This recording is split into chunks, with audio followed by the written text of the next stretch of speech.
Hello friends, imagine कीजिए एक बड़ा ही शानदार, खूबसूरत और सुहाना एक छुट्टी का दिन।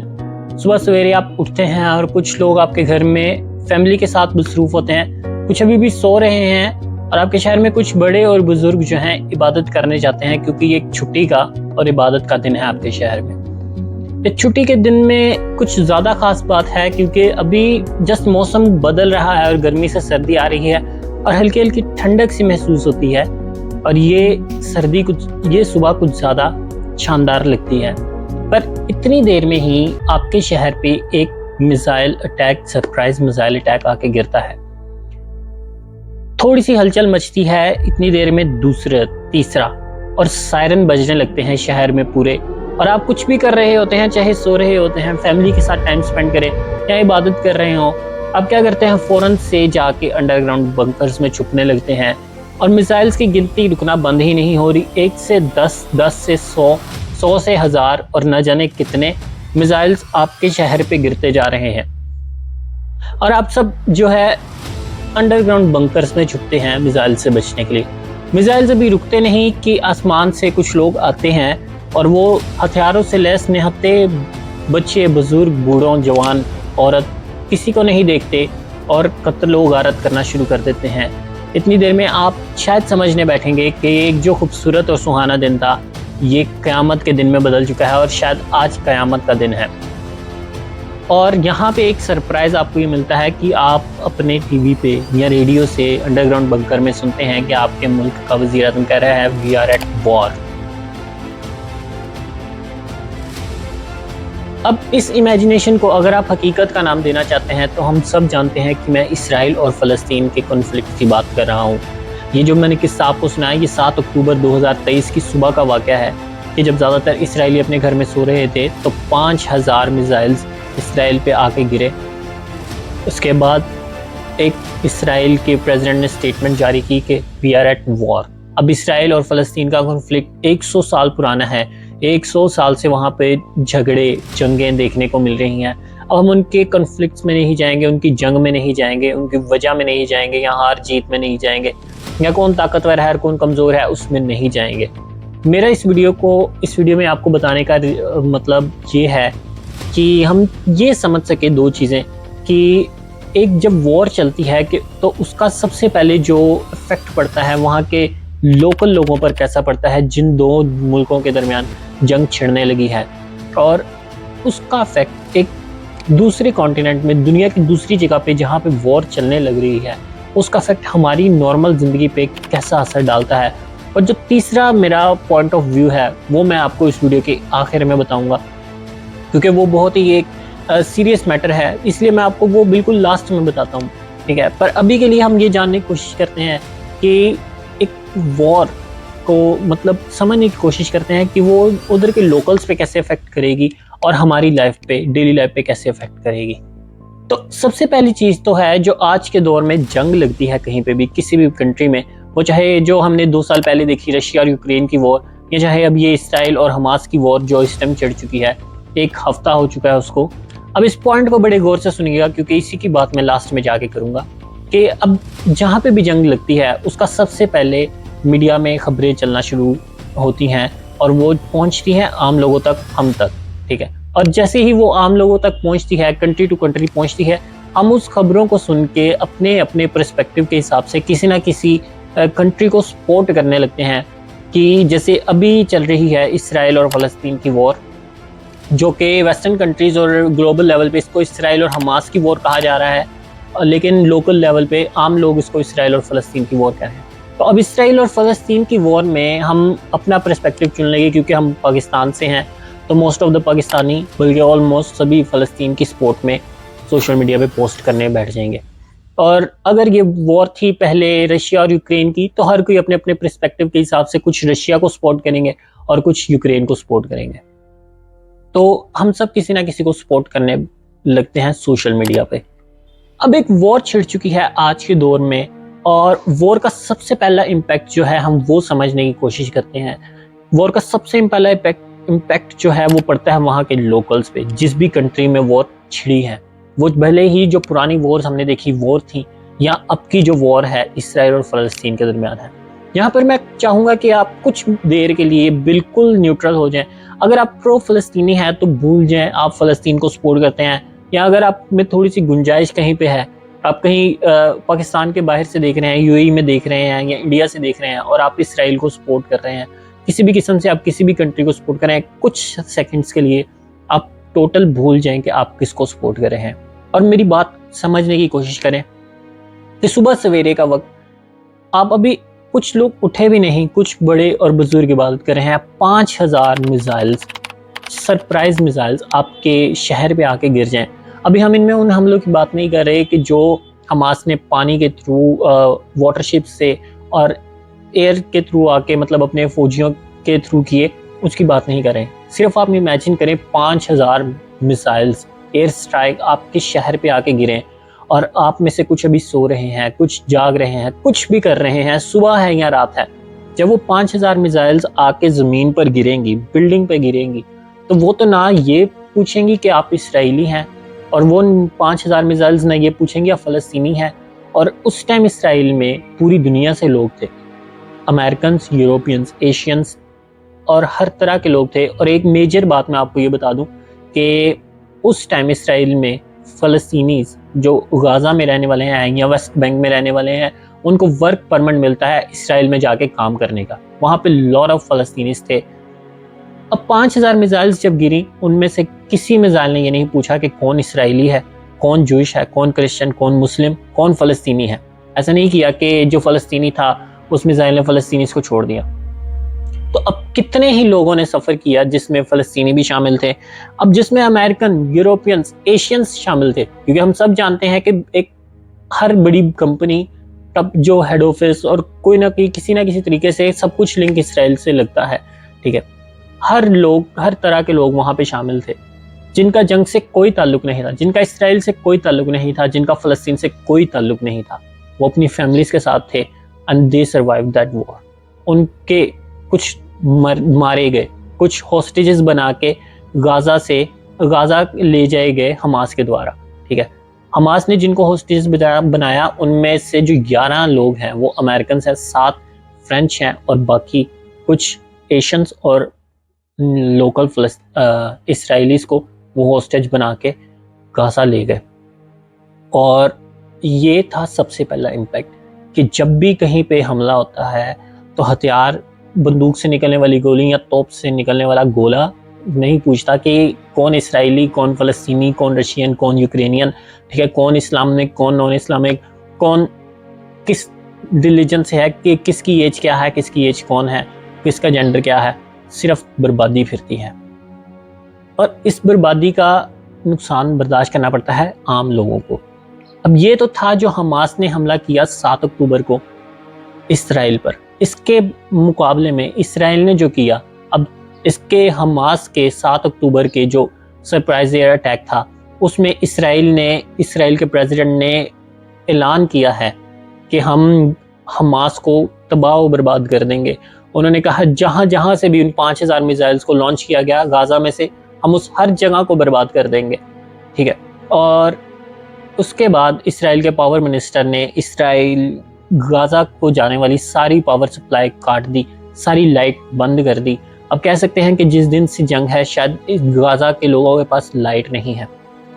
खाने की सप्लाई, जो अब गाज़ा का अगर मैप देखेंगे तो वो सारा जो है इसराइल से गिरा पड़ा है और कुछ उसका हिस्सा इजिप्ट में लगेगा। खाने की सप्लाई ज़्यादातर जो थी इसराइल से जाती थी, काट दी गई, ठीक है। और इसराइल ने सिर्फ पहले 24 घंटे में 48% जहाँ से मिसाइल लॉन्च हुए थे इसराइल में, गाज़ा में, वो स्टेशंस उन्होंने बर्बाद कर दिए हैं।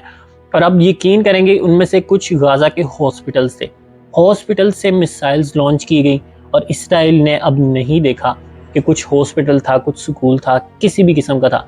उनकी हर एयर स्ट्राइक से पहले, जहाँ से भी वो इसराइल पर मिसाइल लॉन्च हुए थे, इसराइल की हर एयर स्ट्राइक से 15 से 10 मिनट पहले एक ऐलान किया जाता है फ़लस्तीनियों के लिए कि वो उस जगह को खाली कर दें, अब यहाँ पे एयर स्ट्राइक होगी। और एग्जैक्ट 10 से 15 जितना भी टाइम वो दे, उस टाइम के बाद वहाँ पे एक एयर स्ट्राइक आती है, एक मिसाइल आती है और वो उस बिल्डिंग को, उस जगह को, उस कुछ भी वहाँ पे है उसको तबाह बर्बाद कर देती है, ठीक है। अब ये तो ऐसा नहीं कि इसराइल की मतलब 15 मिनट की वार्निंग से पहले सारे फ़लस्तीनी बच जाते हैं। उनको किस चीज़ से सर्वाइव करना पड़ता है? भूख, लाचारी, इन सब चीज़ों से उन्हें सर्वाइव करना पड़ता है। और 15 मिनट की वार्निंग के बावजूद भी अब तक टोटल में 300 फ़लस्तीनी हलाक हो चुके हैं या बहुत ही बुरे तरीके से ज़ख्मी हैं। अब दूसरा नैरेटिव, मैं आपको दूसरा पॉइंट बताने की कोशिश करता हूँ कि किस तरह ये जंग हमारी ज़िंदगी पे, आम लाइफ पे इफ़ेक्ट करेगी।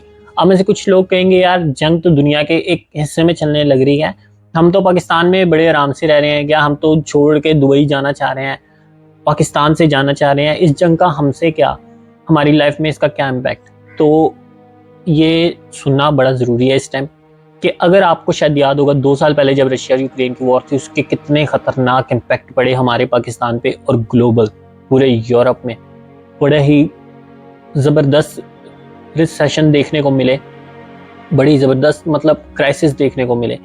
अब इस वॉर को अभी तक इंटरनेशनल लेवल पे ये वॉर नहीं आई, इसके अभी तक जो 7 दिन में इम्पैक्ट इतने नहीं पड़े हमारी आम लाइफ में। लेकिन ग्लोबली अगर देखा जाए तो करेंसीज बहुत डाउन हो चुकी हैं। जो दिरहम जब 14 अगस्त पे जब मैं पाकिस्तान से यूएई आया तो दिरहम 82 का था, उसके बाद 89 तक गया, लेकिन अब दिरहम की जो प्राइस है पाकिस्तान में पता चल रहा है 75 है। इंटरनेशनल इकोनॉमीज जो है नीचे गिर चुके हैं, डॉलर्स में यूरो पाउंड सबकी वैल्यू कम हो चुकी है, क्योंकि जिस टाइम जंग छिड़ेगी, अब ये दूसरे पॉइंट में समझने वाली बात है, अब इसराइल और फ़लस्तीन की जब जंग छिड़ेगी तो कुछ कंट्रीज जो हैं फ़लस्तीन की सपोर्ट में आएंगी और कुछ कंट्रीज जो हैं इसराइल की सपोर्ट में आएंगी। अब इन कंट्रीज के जो सपोर्ट में आएंगे उनके जो इंटरनेशनल ट्रेड, ग्लोबल ट्रेडिंग होगी वो आपस में इफेक्ट होगी। अब इसको समझने के लिए हमें थोड़ा सा हिस्ट्री में जाना पड़ेगा। जब वर्ल्ड वॉर 1, वर्ल्ड वॉर 2 और योम किपुर वॉर 50 साल पहले इसराइल और अरब के दरमियान लड़ेगी। अब वर्ल्ड वॉर 1 में कितना नुकसान हुआ और वर्ल्ड वॉर 2 में कितना नुकसान हुआ, ये मुझे लगता है बताने की ज़रूरत नहीं, हम सब जानते हैं। और अगर नहीं भी जानते और अगर आपको इंटरेस्ट है ये सब जानने में, तो आप यूट्यूब पे बड़ी ज़बरदस्त वीडियोस बनी हुई हैं, अब वो सब देख सकते हैं। अगर आप किताबें नहीं मतलब पढ़ने का टाइम, यहाँ पढ़ना मुश्किल है, ठीक है। अब योम किपुर वॉर के बारे में थोड़ा सा बताया जा सकता है कि 50 साल पहले जब सब अरब कंट्रीज़ ने इसराइल पर अटैक किया, तो जो इसराइल की सपोर्ट में थे वो एक वेस्टर्न कंट्री थी, और अरब, जो सारा अरब शामिल था जिसने इसराइल पर हमला किया, उसमें से सऊदी अरेबिया जिस टाइम सबसे बड़ी पावर थी, उन्होंने वेस्टर्न कंट्रीज जो इसराइल को सपोर्ट कर थी, तेल की सप्लाई काट दी, ठीक है, तेल बंद कर दिया, जिसकी वजह से सब वेस्टर्न कंट्रीज़ को बहुत ज़्यादा सर्वाइव करना पड़ा। और उसके बाद चलते उन्होंने कुछ ऐसा बनाया कि अब से जंगें नहीं होंगी, और जंगें हों तो ग्लोबल ट्रेड को सर्वाइव नहीं करना पड़ेगा, किसी जंग की वजह से किसी दूसरी कंट्रीज़ को सर्वाइव नहीं करना पड़ेगा। लेकिन ये सब बनाया तो सही, लेकिन इसका ऐसा नहीं कि बनाने के बाद बिल्कुल किसी जगह पे जंग लग रही है तो उसका किसी पे इम्पैक्ट नहीं पड़ता, बहुत इम्पैक्ट पड़ता है। अभी इस वॉर का उतना इम्पैक्ट नहीं जितना रशिया और यूक्रेन की वॉर का हम पे पड़ा था। लेकिन अगर आप सोचें कि अभी इसराइल की सपोर्ट में सब वेस्टर्न कंट्रीज़ हैं, और फ़लस्तीन की सपोर्ट में इस टाइम जो सबसे पहले है वो है सऊदी अरेबिया और कतार, ठीक है, और हमास की सपोर्ट में जो है इस टाइम ईरान है। अब गल्फ़ की 3 ये मोस्ट पावरफुल कंट्रीज जो हैं इसराइल फ़लस्तीन की सपोर्ट में है। अब जब इस वॉर को अगर ग्लोबल लेवल पे अगर ये वर्ल्ड वॉर 3 की शक्ल ले गई, जो कि ज़्यादा प्रेडिक्ट भी किया जा रहा है, तो सोचें कि अगर सऊदी अरेबिया ने फिर से पेट्रोल की सप्लाई काट दी वेस्टर्न कंट्रीज़ की, और कतार ने गैस की काट दी, और वेस्टर्न कंट्रीज़ ने अपनी अपनी सप्लाईज़, अपनी अपनी एक्सपोर्ट्स बंद कर दी इन कंट्रीज़ के लिए, तो कितना हैवी रिसेशन देखने को मिलेगा। और फिर बचती हैं पाकिस्तान जैसी कंट्री जो ना डायरेक्टली फ़लस्तीन को सपोर्ट कर सकती हैं, और इसराइल को तो सपोर्ट करने की सोच भी नहीं सकते, ठीक है। वो कंट्रीज़ क्या करेंगी? सऊदी अरेबिया से दुश्मनी नहीं कर सकते, ठीक है। अगर हम सऊदी अरेबिया से दुश्मनी करेंगे तो सब वेस्टर्न कंट्रीज़, जिसमें सबसे नंबर 1 अमेरिका है, जितना कर्जा है वो पाकिस्तान की आर्मी नहीं बर्दाश्त कर सकती। पाकिस्तान पे सैंक्शंस लग जाएंगी, तो पाकिस्तान पहले ही नियर टू बैंकरप्ट के कगार पे खड़ा है, तो पाकिस्तान वेस्टर्न कंट्रीज़ के साथ दुश्मनी नहीं ले सकते। और अगर वेस्टर्न कंट्रीज़ के साथ दोस्ती की तो अरब कंट्रीज़, अरब दुनिया के साथ कैसे अपने ताल्लुकात ख़राब करेंगे? तो पाकिस्तान एक बीच का प्यादा बन के रह जाएगा।